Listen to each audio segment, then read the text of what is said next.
Creating capital. Money making is an aim in business. Author: Frederick L. Lipman. You are listening on Audiobook Library YouTube channel. Enjoy the audio.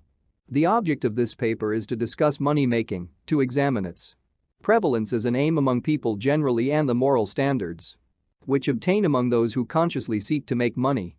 The desire to make money is common to most men. Stronger or weaker, in some degree it is present in the mind of nearly everyone. Now, how far does this desire grow to be an aim or object in our lives, and to what extent is such an aim a worthy one? The typical moneymaker is commonly pictured in our imagination as a narrow, grasping, selfish individual who has chosen to follow lower rather than higher ideals and who often is tempted, and always may be tempted, to employ illegitimate means for the attainment of his ends. The aims he has adopted are made to stand in opposition to the practice of certain virtues. Thus we contrast profits and patriotism, enriching oneself and philanthropy, getting all the law allows and justice, taking advantage of the other fellow and honesty, becoming engrossed in acquisition and love of family. Now, such contrasts obviously prove nothing more than that money-making is and would be a vicious aim if pursued regardless of these virtues, and it could well be replied that consideration of patriotism, philanthropy, love of family, etc., must in themselves impel one to earn and to save. The love of money is the root of all evil, implies an exclusive devotion to acquisition that may well be criticized. But aside from this, there is no doubt that amid the confused ideas held on the subject, aiming to make money is commonly regarded as in some sort of antagonism to the social virtues. That there are other sides to the picture is recognized, however, even by the loose thought of the day. The man who earns his living, for instance, it views as one who in so far is performing a fundamental duty. Indeed, the world scorns him who cannot or will not support himself and his family. But this is only to say that one must work today to meet the expenditures of today. Is this the limit? Is it a virtue for him to work in order to spend, but a vice for him to work in order to save? What are the considerations to be observed by a man in deciding whether or not he should adopt money-making, that is, the acquisition of a surplus beyond his current needs, as one of his definite aims in life? One consideration relates to our country. The United States is now understood to be spending about $25 million per day in carrying on the war. In the last analysis, this amount must be paid out of the past savings and the savings from current earnings of the people of the United States. The wealth of the nation consists mainly of the sum of the wealth of its citizens. We are therefore told to seek increased earnings and to economize in our expenditures in order to enhance the national wealth. The duty here is perfectly clear, but even if we did not have war conditions to teach us as a patriotic responsibility the necessity of earning and saving a surplus, the obligation would still be there. We owe a similar debt to our state and to our city or district. And nearer still comes the duty to one's family and to one's own future, the duty of providing for the rainy day, for old age. And it will be observed that money-making in this sense is directed to the acquisition of net income. It relates to that portion of one's earnings which is saved from current expenditure and becomes capital. Then we must also consider the duty to society. As we look out upon the surrounding evidences of civilization, buildings and railroads and highly cultivated fields, the machinery of production and distribution, the shops full of useful commodities, and then cast our thought backward to a time not very many years ago when all this country was a natural wilderness, we may begin to realize the magnitude of the wealth, the capital, that has come into being since then, every particle of which is due to the earnings and savings of somebody, too. The surplus not consumed by the workers of the past, their unexpended and unwasted net balances year by year. Universities, churches, libraries, parks are included in the wealth thus handed down to us. Our lives today may be richer and broader through this inheritance created by the industry and abstinence of our forefathers. Their business careers, now closed, we regard as the more successful in that they earned and saved a surplus, that they had a net income to show as the result of their work.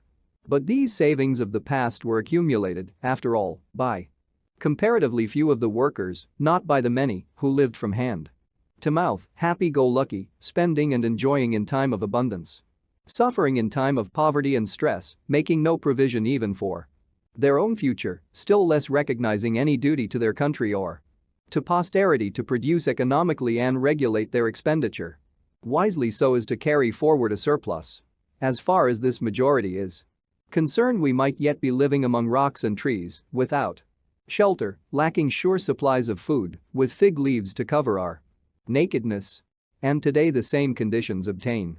How many persons are to be found among one's acquaintance who feel and act upon any responsibility for doing their bit in the creation of capital? Very few. Rather than exert himself to work with this in view, on the one hand, and to abstain from unnecessary consumption, on the other hand, the ordinary man will make to himself every excuse. He will contemn money-making as a sordid aim, readily exaggerating itself into a vice. He will dwell upon the obligations and other considerations of a higher life, this being defined as something generous and noble, something compared with which money-making cannot be regarded as a worthy object but must be included in the class of unpleasant necessities, not to say indecencies, which ought to be relegated to the background of life. He will summon up pictures of extreme poverty, where any money received must be expended forthwith to meet urgent needs, as justifying that which in his case is the gratification of shiftless indulgence. Above all, this typical individual will not accept and act upon the idea that his affairs, his small income and expenditure, have any bearing upon the prosperity and progress of his country. The most he will keep before him is that he should pay his bills, and perhaps in some few cases will extend the notion to the future to include provision for the bills and possible emergencies then to be met by himself and his family. Nor is this improvident attitude confined to the young, to the professional and the other non-business classes. In the business world we see it all around us. Among those who work for a living, among clerks and employees and among the so-called laboring classes, it appears to be the normal attitude. People who work for salaries or wages seem characteristically to use up all their earnings in their current expenditure, to live up to their incomes without any serious attempt to save. If they pride themselves upon trying to keep out of debt, it is as much as they expect of themselves, and among them the man who attempts to go beyond this in his money affairs is certainly the exception. One of the effects of a worldwide war is an enormously increased demand for labor at high and advancing wages, a condition that we might suppose would be greatly to the advantage of the laborer. But that will depend upon his own attitude and policy. From England and from American towns here and there, we hear stories of the wage earner on whom increasing income has had the effect of lessening the effort to work, who stops during the week when the higher wage scale has paid him the amount he is accustomed to regard as a week's earnings. Now, would it not seem natural to expect that any man encountering improved market conditions for his output, whether of commodity or service, would seek to turn the situation to advantage by increasing that output as largely as lay in his power? If, for instance, I can manufacture shoes to sell for $4 a pair and a change in market conditions is such that I can obtain $5 a pair, I would endeavor to produce more shoes in order to profit by the favorable market, and if thereafter the price should rise to $6 and $7 and $8 a pair, at each increment my efforts would be still further intensified. That, indeed, is the normal economic attitude. Fluctuations in the price level due to changes in the demand for a commodity are expected to affect the market supply. At a higher price, production is stimulated and more units of the commodity are brought to the market, both from new sources and from old sources. Under falling prices, on the other hand, the supply offered in the market would become automatically diminished. This is an elementary commonplace in economics, yet the laborer to whom we have just referred does not seem to recognize it. He may find that he can earn in, say, 4 days, an amount equal to his former earnings in 6 days and, therefore, at the end of the 4th day he quits work for the week. Now, obviously under such increasing wage scale, he might do one of 3 things. He could quit at the end of the 4th day, having received a week's income. He could continue working for the 6 days and use his surplus earnings for comforts, pleasures, and luxuries which previously he had been unable to afford. He might work for the 6 days and save as much as possible of his excess earnings. Now, what is the wise choice for the laborer? Leaving out of account special cases where he has a large family or sickness at home or is under some other disability which in his individual case would reduce his earning power or increase his minimum expenses, ought he not to work for the 6 days, putting aside all he could of the excess as savings for the future? It will be generally conceded that this is self-evident. If, viewing the narrow conditions under which the workman ordinarily lives, it should be claimed that during a period of unusual earnings self-gratification would be not only natural but measurably justifiable, the reply could be made that this is merely specious, involving assumption not in accord with the facts. Excuses of this kind we often make for ourselves in the endeavor to justify our indulgence in present pleasure rather than perform the irksome duty of self-restraint. The laborer whose ideals are such that he quits at the end of the 4th day is not the type of man who is going to spend the 2 holidays in pursuing higher aims in life. He is going to pass them in inaction, quite likely at the grog shop. The man who fails to take advantage of the security for the future offered him and his family through the opportunity of saving from extraordinary earnings is one who is adding to the abnormal demand for such things as phonographs, jewelry, spirits, and tobacco. And this helps to explain the tremendous market for luxuries during wartime. Doubtless, there are many workmen who follow a more rational course, who are reaping and storing the harvest for the comfort and security of themselves and their families during the winter of life. Could anyone think that this policy involved an aim that was sordid, tending to draw them down and away from higher considerations of life? Certainly. A course of careful planning in one's affairs would be in so far a better course and on a higher plane than indulgence in idleness or shiftless expenditure of surplus for present luxuries, regardless of future need. This case of the workman under conditions of abnormal wages seems exceptional, yet the choice so presented to him is not very different fundamentally from the choice normally presented to all the rest of us. The young man starting out in life may be as negligent of his opportunities as the workman who quits at the end of the 4th day. Or if he devotes himself properly to his vocation, he may consume his earnings in current self-gratification.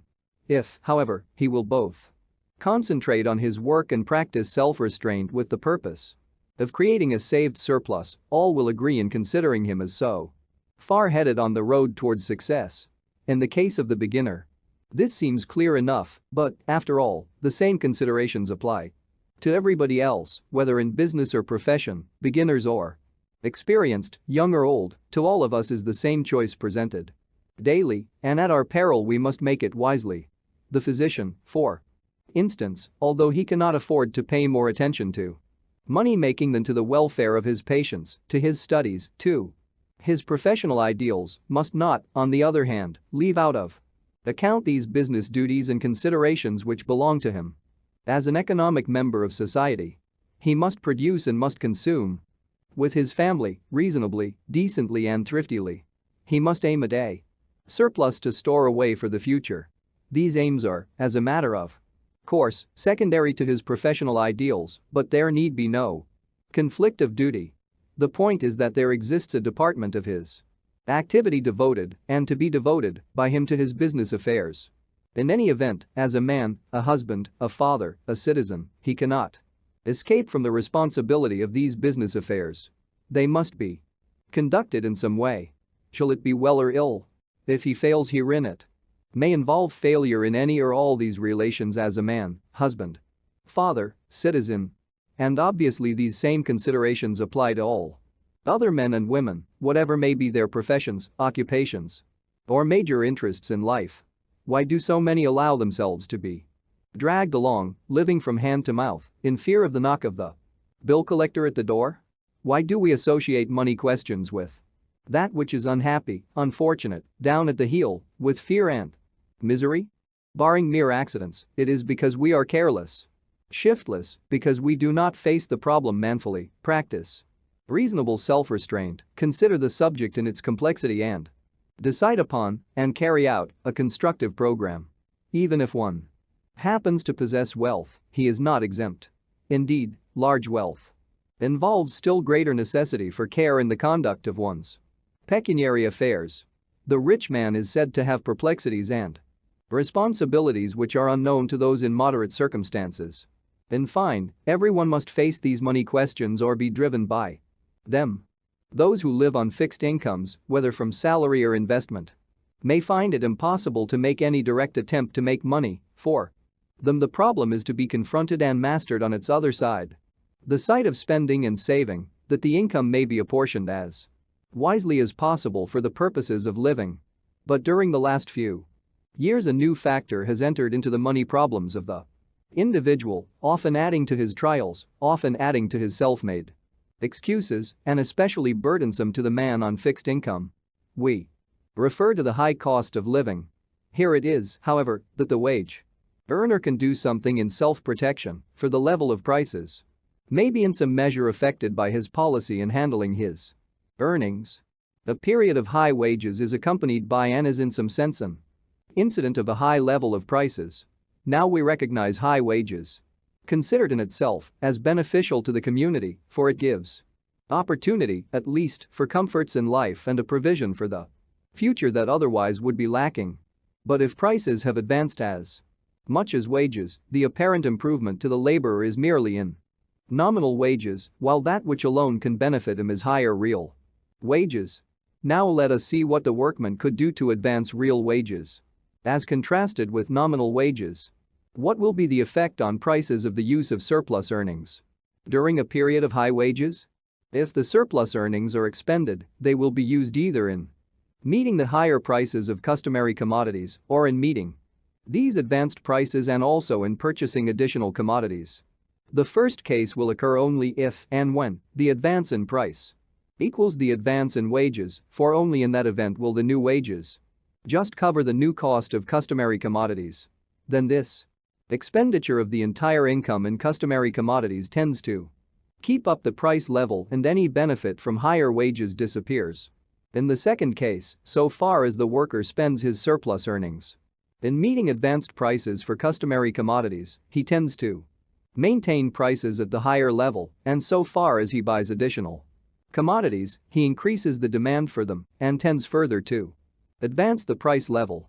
If, on the other hand, the worker will save from his surplus earnings, he will increase the community's capital, and this will tend, directly or indirectly, to cause the production of further commodities, so increasing the supply of commodities and therefore tending to reduce prices. In any case, the worker should save as much as possible, as this tends to reduce the price level and so to better his condition. Or, putting it more simply, in time of high wages the worker ought to produce as much as possible and consume as little as possible, both influences tending to increase the stock of commodities for his ultimate gain and for that of the community. In fact, a high level of prices may be due measurably to some wasting of the world's capital as in war, for instance, and then the only antidote is to restore the capital, a movement that would doubtless occur anyway in time, but which could be greatly accelerated through a general adoption of habits of thrift and saving throughout a community. This then, though small, is something definite that we can contribute to the material advancement of mankind and, like the duty in this connection to our nation, to our families and ourselves, it consists in creating capital, that is, earning as much as we can and, in any event, even if our earnings are fixed, managing the income thriftily and carrying forward as large a net result as possible. We turn now from the mass of mankind, on the whole so singularly neglectful of these responsibilities, to the few in number who constitute the creators of capital, to whom are due so much of the comforts, the conveniences, and the material advantages that go to make civilized life possible. Now these few are found in every rank in life.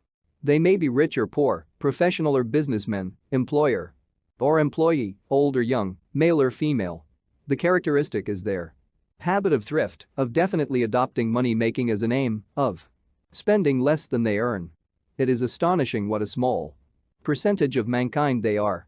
The income tax returns in the United States for 1916 showed that out of a population of 104 million people, those with taxable incomes aggregated only 336,652, about 1 in 300. But whatever be the rank of the individual practicing this thrift, he is headed in the right direction and he tends to reach the Point of relative competence, of independence in his pecuniary affairs. Preeminent in the class of the thrifty, we think of the man of affairs.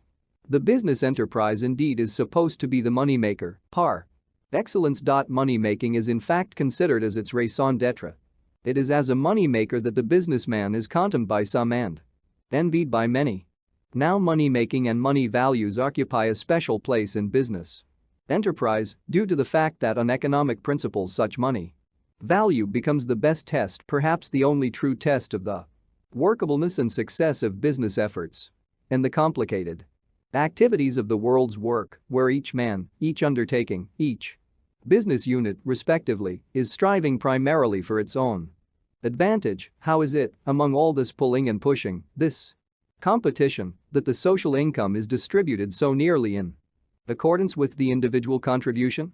Even if we admit that many persons fail to get a fair share, that there is gross inequality here and there, still after all, a student of mankind's activities in production, distribution, and consumption must marvel at the extent to which the rewards approximate the value of contribution. Now this is made possible by money considered as a measure of relative values, by the standard or test of fitness embodied in the thought, will it pay? And to what extent will it pay? If I have in mind some new invention that will perhaps confer benefits on mankind, the best test of its practicability and utility will be, will it pay? Will people buy it? Pay money for it? If an improvement in process is proposed, the question is, will it pay? If the young man starts out in life with high ideals and a reasonably good opinion of his own abilities, an opinion fostered perhaps by fond parents and admiring friends, the question is, will these abilities fit in with the world's needs? Will they supply a real demand? Will they be serviceable? The best means of ascertaining this, although it may be only a rough estimate and although errors occasionally creep in, is, will they pay? Can he sell these services for real money? This criterion is practically omnipresent in the world of affairs. It is based on economic necessity, and although here and there it may be charged with cruelties, with serious blunders, it is, on the whole, a remarkably accurate standard. We see this more clearly where we attempt to substitute some other criterion for ranking the soldiers in the battle of life. We can note, for instance, the inferior type and character, generally speaking, of men elected to office by the suffrages of their fellow citizens, compared with men who reach positions of authority in business and other enterprises through the pressure of these economic principles. Again, consider the nation that has attempted to improve on economic distribution of power by evolving a government which places the power in the hands of those best fitted to govern, a ruling class which aims directly at efficiency, a select class, but necessarily self-selected, thus supplanting an economic regime by a military regime successful truly in certain forms of economic efficiency through a more rigid and compact organization, but destructive of the initiative, the evolutionary growth, the fundamental development, the liberties of the people. Contrast this with the freedom, happiness, and progress of a nation of shopkeepers. Now this economic regime, with its individual instances of cruelty, like the cruelties of nature, does on the whole tend to develop men to require their best efforts to make them come forward and upward.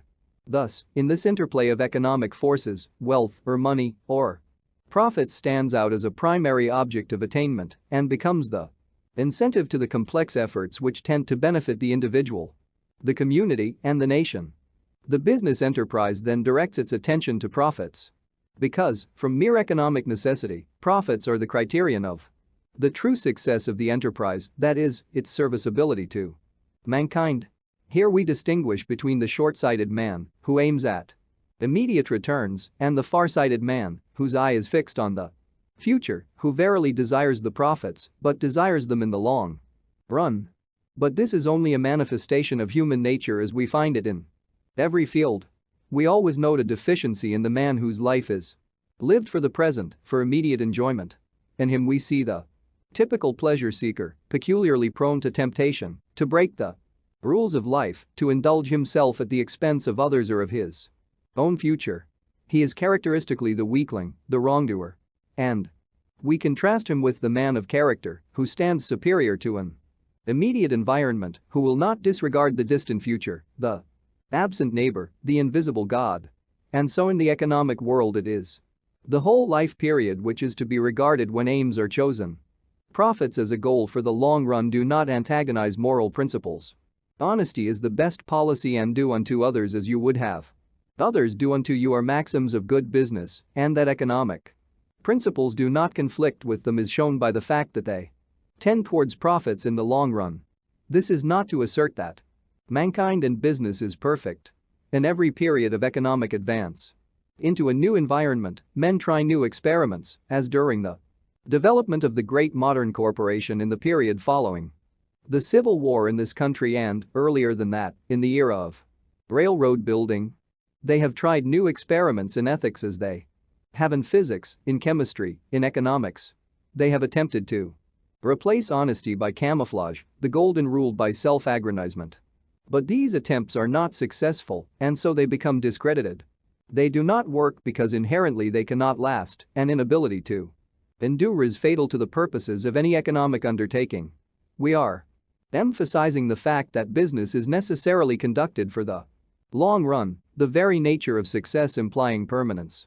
A man may take some criminal advantage of an opportunity. He may abscond with money entrusted to him. He may abuse the confidence reposed in him by an employer, by a customer. He may obtain an immediate profit by misrepresentation. But no one could expect such things to last. He could not possibly be building an enduring structure. Such a course could not in the end promise him profits or any other kind of success. A properly conducted business enterprise then is concerned with making profits in the long run, that is to say, in accordance with accepted notions of business conduct, in short, according to rules of the game, and this involves conformity with a standard of giving good value for what one gets. We must next distinguish between gross profits and net profits. The merchant or manufacturer naturally desires to do a large business. He points with pride to the increase in his sales this year over last year.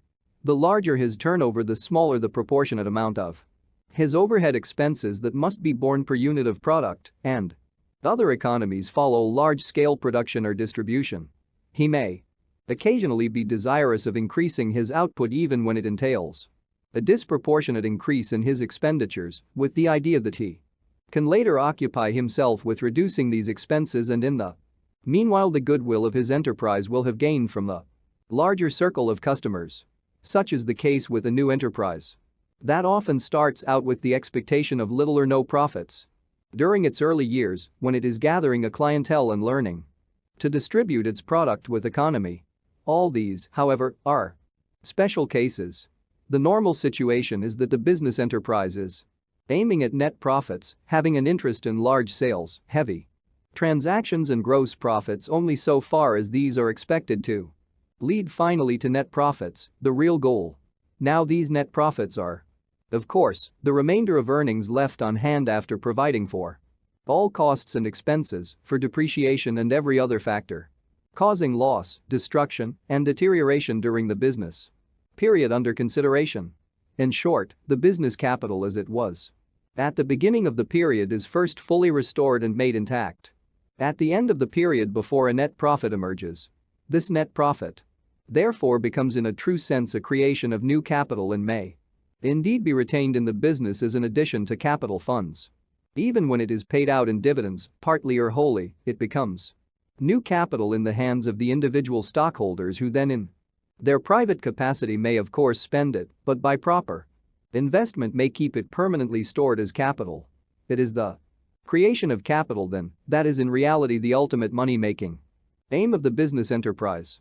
We can now summarize the attitude and policy of the typical business man in his money-making aim as follows. In seeking profits, he is actuated by economic necessity. His goal is profits in the long run, which involves conformity with economic and ethical standards, and net profits, which implies the creation of capital. The creation of capital we cannot fail to recognize as a worthy aim. It has given mankind much of all that mankind possesses and constitutes the foundation upon which civilization largely rests.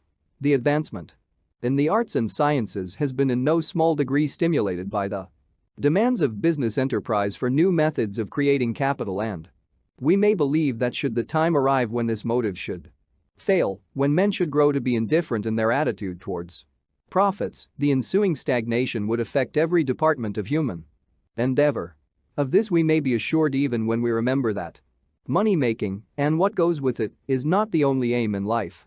After cataloging so much that is virtuous in the pursuit of money-making, the suggestion is inevitable that there must be some other side to it, that the common views of the rapacity of the money-maker cannot be wholly unfounded. What then are the vices of the money-making aim? In examining this question we shall first brush aside some things to which we have already referred. The pathological cases of mere crime, of sharp practice, of taking advantage of others while mounting up into distressingly high figures considered absolutely, are much less important relatively, that is, they are infrequent and scarce enough to avoid obscuring the rule which they violate, the rule that honesty is indispensable in economics as well as in ethics. What we must now investigate is any vicious tendencies that may be found in the money-making aim when followed normally and according to its own accepted principles. Of such degenerative tendencies we seem to find two. First, the tendency to that excess which becomes a vice, and second, the tendency to a disregard of other considerations in life through too exclusive a devotion to acquisitiveness.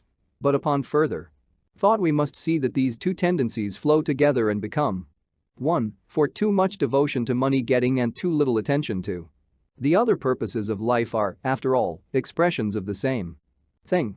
Perhaps a man may err in excessive devotion to any object of life, but we must admit that in the pursuit of gain the evil tendency to exaggerated absorption in the one aim is promoted through a cooperation with his natural selfishness. Of all the fields of human endeavor, here is one that peculiarly fits in with self-seeking, with disregard for others, which may drag a man downward, making him small and mean, unhappy and uncharitable, while apparently attaining the goal at which he has aimed. Not every man, while concentrating upon money-making, is consciously seeking his country's welfare, the amelioration of life for the many, the uplift of posterity, even if he rigidly adheres to the accepted rules of the game, to the code of business honor. This brings us back to the popular picture of the money-maker, grasping, sordid, narrow-minded. There are such people. I believe them to be rare, but whether there are many of them today or not, it is a type tending to disappear in the environment of modern business which offers its inducements and rewards to him who does, who becomes, who renders service, not to the sordid seeker for gain. Barring an occasional exception, such an exclusive aim is not that of the man of large affairs, the business leader, the conspicuously successful man. It is not Harriman, nor Edison, nor Weinstock, nor Marshall Field, nor Peabody, nor is it the heads of our big corporations of today. Such men are money makers, creators of capital, builders of large enterprise, but their aim at profits while genuine is only incidental to their main purpose of doing, of becoming better able to achieve, of rendering service. When the beginner in business approaches an experienced friend for advice, he is told to work as hard and as faithfully as possible, to study his business, to seek to improve himself, in other words, to concentrate his whole strength on the giving of service, for his wages or salary will take care of itself. The experienced man knows well that this holds just as truly for all ranks in the business world, and that the higher one ascends in responsibilities, the more he must give and do. Indeed, the leading positions in the business world are occupied by men who produce tremendously, whose value to themselves and others lies in what they accomplish, and this, not what they get, is the criterion of success.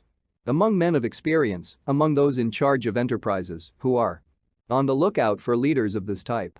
Here we have the remedy for the tendency backed by natural selfishness towards undue devotion to gain.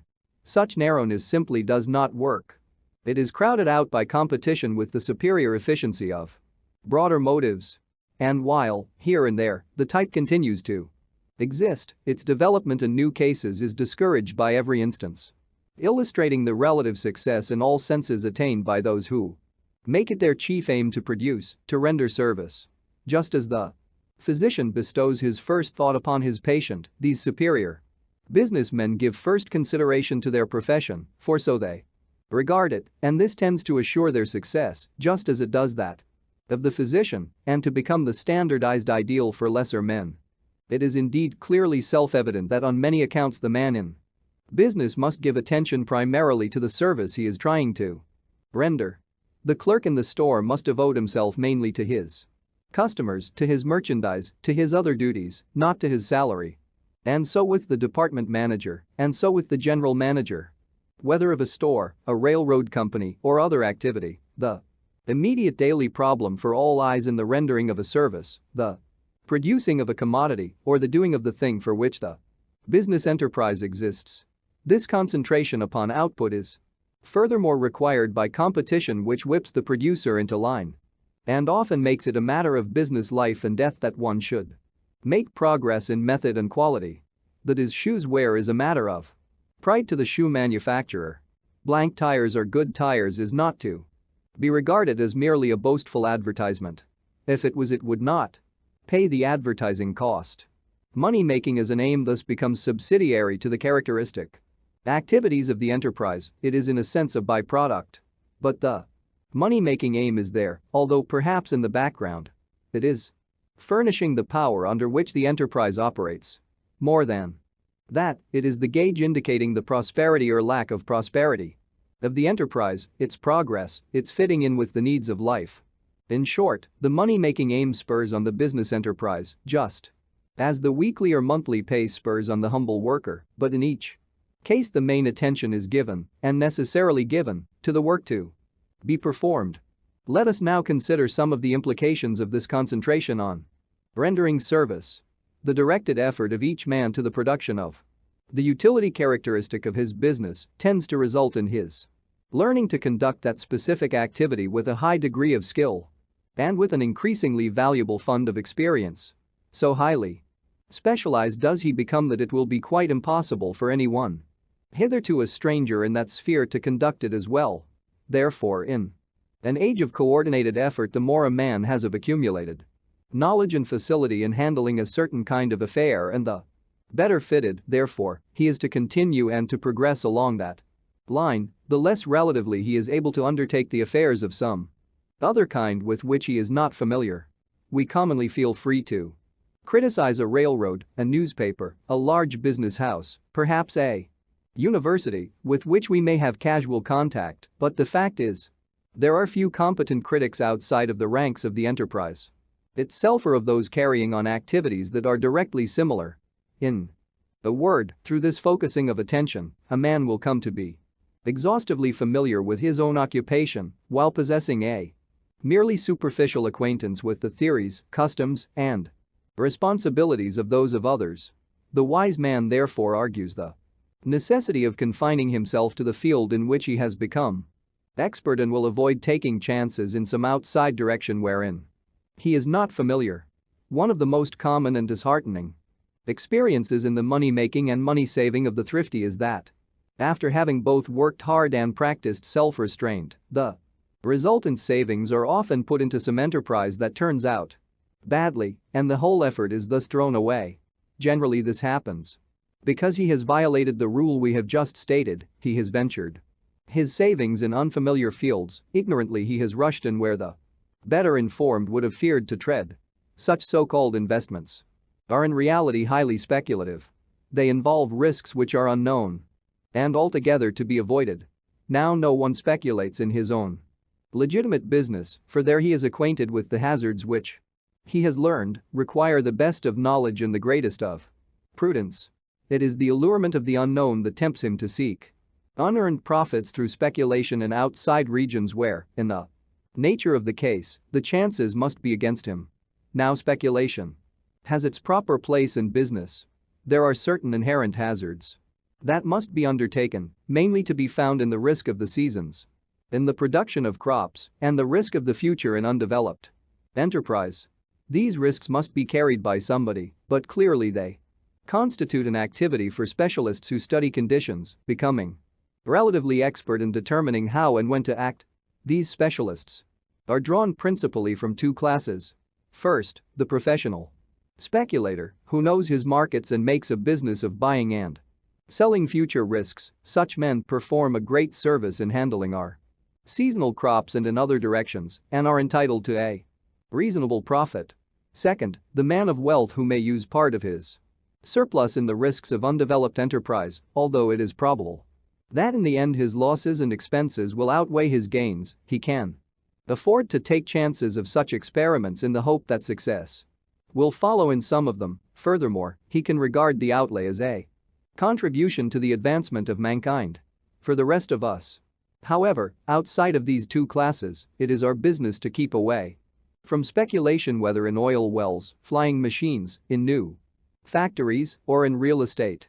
In the long run, we cannot get something for nothing, and money-making efforts that are ethically valid thus coincide with those that are selfishly desirable, namely, the efforts to obtain the payment, the profit, that arises from a valuable service performed or commodity produced. Too often men who follow this rule in their regular occupation depart from it in the use of their saved surplus funds. They feel that their savings ought to make them money. As they say, now savings can be employed in one of three ways.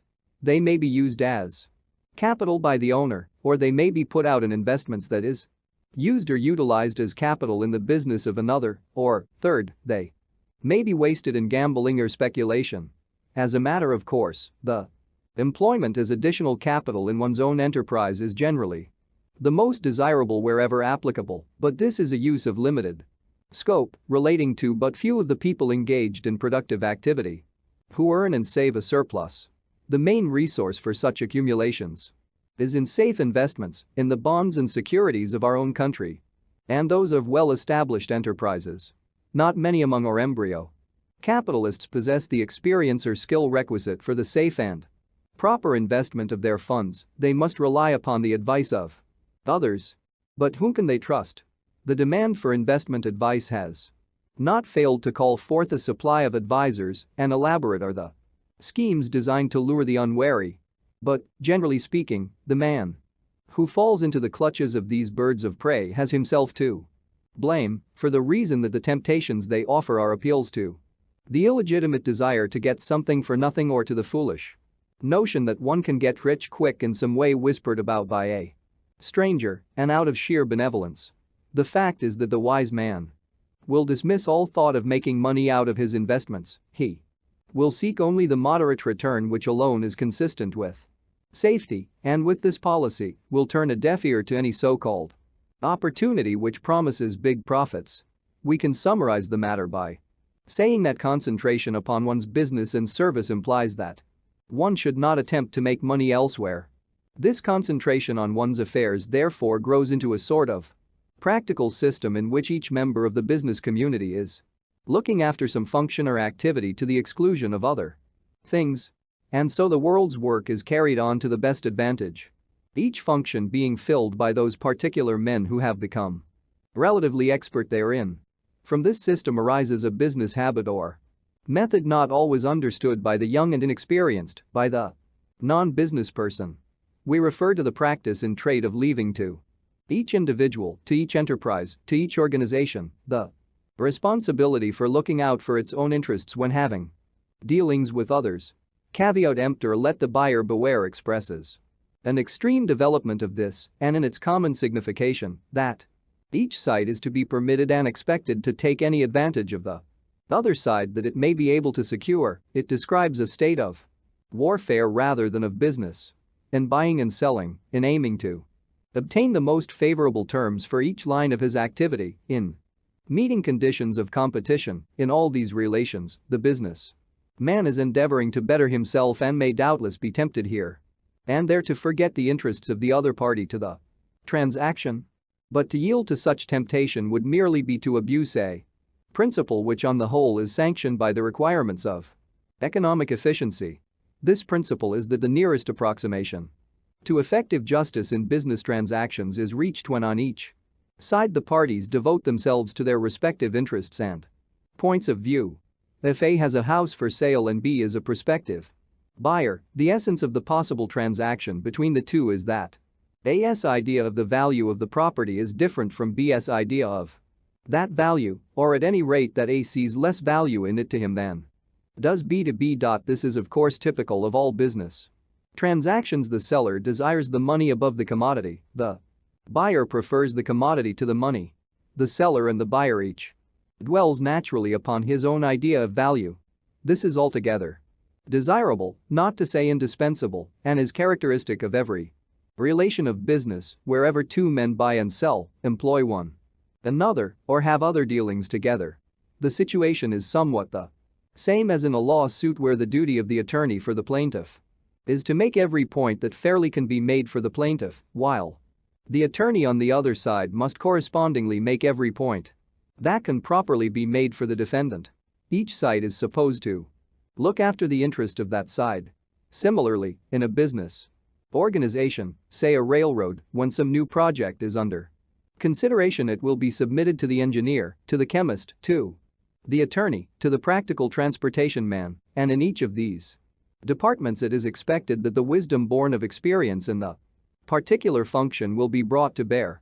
The engineer speaks with authority on engineering questions, the lawyer on legal questions, the transportation man on the practical working out of the project, and normally, the criticisms and contribution of each are confined to his own function.